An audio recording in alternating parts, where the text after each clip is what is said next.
So something weird is going on with Star Wars gaming. We've known it for a while. It's been addressed multiple times, but in this video I'm going to be going over what could be going on behind the scenes of EA and Lucasfilm that is causing us to not have a game in over 2 years. So please stick along for the full video and subscribe for more videos like this where I'm going to be breaking down kind of stuff that are going on in the Star Wars gaming universe, because right now I'm a bit concerned for Star Wars gaming in the future. So let's get right into it. So as you all know, we haven't gotten a game in 2 years in the Star Wars universe. So the last game that we got was Star Wars Jedi Fallen Order in November of 2019. Then 2020, we got nothing, which was supposed to happen. We know that sometimes we take a break, like in 2018, we didn't get a single Star Wars game, so that's normal. Then in 2020, we were supposed to get, in 2020, we were not supposed to get a game. In 2021, we were supposed to get Star Wars Hunters and Lego Star Wars Skywalker Saga, but then they were both delayed. Now, there are a number of reasons why these kind of stuff could be happening in the Star Wars universe. So for my first reason, I'm going to be taking you kind of through a history of Star Wars. So I'm going to start this thing back in 2015. Yeah, I'm going to start this back in 2015. So in 2015, we got Star Wars Battlefront 1 with EA. So this is a remake of the original Star Wars Battlefront, which was released in 2002, I believe, or 2000, which was made by LucasArts. So in this game, it does not follow a story like the original one, but it's basically the same mechanics with star cards and the same shooter thing. And ultimately, this was the most sold Star Wars game of all Star Wars games. This was covered in one of Bombastic's video. I'll link it in the description. But like he said, a lot of people have this game, and even I have this game, so that just proves to you I don't have many Star Wars games, but since that's one I have, that just proves to you how many people really have this game. So then in 2016, we got Lego Star Wars The Force Awakens. It wasn't a huge release, but it's still, obviously a lot of people have it. Bombastic has it, and I've seen a lot of other people who have the game. I have the game, so it wasn't a huge release. It's not as big of a deal as like Battlefront 2 or something, but it still got a lot of fans ramped up. Then, in 2017, we got Star Wars Battlefront 2, the EA's version. So this was obviously a sequel to Battlefront, and it didn't sell as well as Battlefront 2015, but still, it was definitely expanded on the original game from 2015 and the original Battlefront 2 from 2002. So that was very good. Everybody liked that game. Then we got a quick break in 2018. I believe that we did not get a single game in 2018. I could be mistaken, but that's kind of normal, because I'm going to be, like how I'm going to say my second reason is that games take longer than they do back in, the 2000s. Games take longer to make. So then, but that was definitely worth the wait, because in 2019 was kind of the year for Star Wars.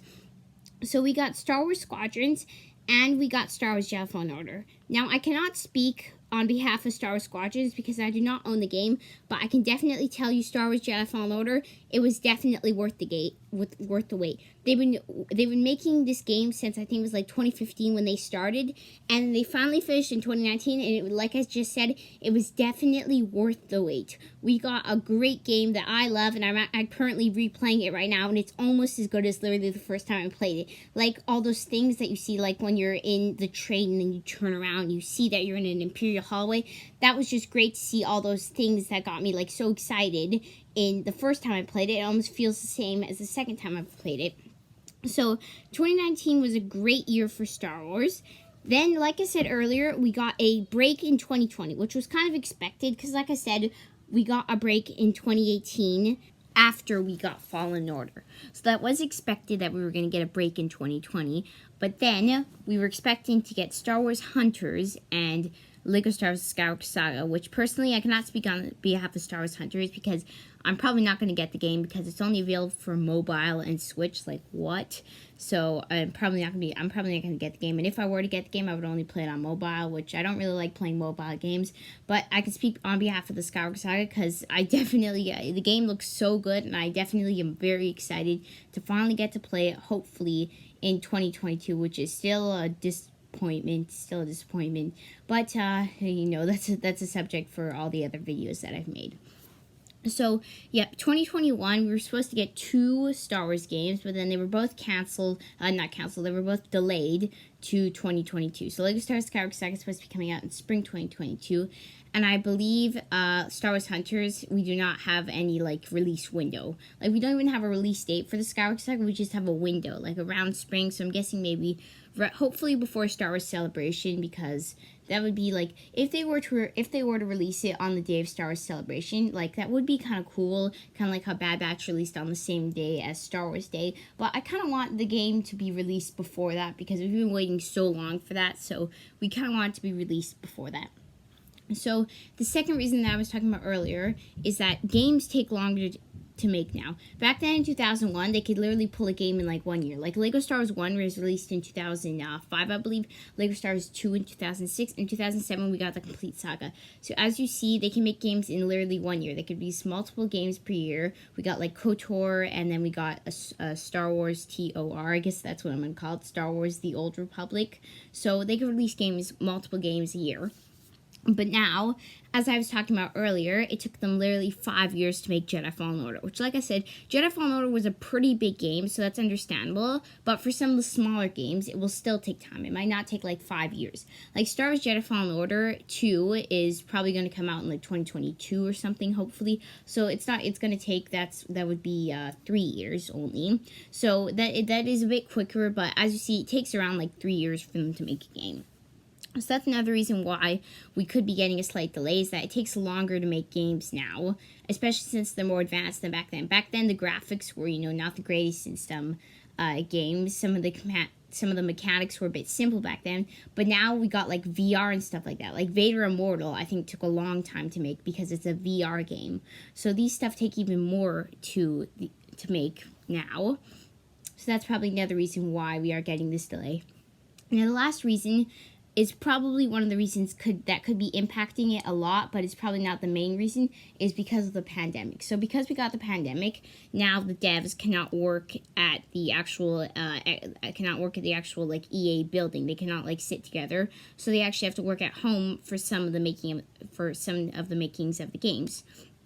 So that might not have been a huge factor into why we're getting this delay, because it's not that hard to make a game at home, because you don't need to actually be like, it's not like filming a movie. You can't just film a movie at home. You need to be there and need all the actors to be in one place. Well, as long as they can film Cameron Monaghan doing the movements for Cal Kestis, then that's their only challenge that could be happening. But still, it's harder to kind of stay in sync with each other, because then you have to do a video chat instead of just going to the desk right next to you going, hey, what about this idea? Why don't we put Yoda in this part right here, or something like that. So that could be another reason why we are getting a lot of these delays. But hopefully, because this is the end of my video, hopefully we will be getting a game early next year. I'm hoping that we don't have to wait till like Star Wars Celebration to get the Skywalker Saga. And Star Wars Hunters looks pretty cool. It'll be cool, like, I'm not going to be able to play it, but it'll be cool to be able to see a walkthrough or something on YouTube. Or Mazrio, if you get the game, it's a free game. The game is for free. It does have microtransactions, but because it's a mobile game also, the game is for free. Next time we get some news for Star Wars Hunters, I'll make a video on it, and in that video I'll talk about all the details that we got about Star Wars Hunters, like how it's being made by Zynga. And apparently they don't have a very good track record, but that is for a different video. So I hope you enjoyed this video. Please subscribe, because I do have 13 subscribers right now, so I'm doing pretty good right now. So I'm going to be making at least one more Skywalker Saga video in like the next month probably, and then unless we get any more news, then I'm probably going to slow down with the Skywalker Saga videos. Then my next one will come when we get more news. So please subscribe for more of that stuff, and bye. I am a Jedi, like my father before me. So be it, Jedi.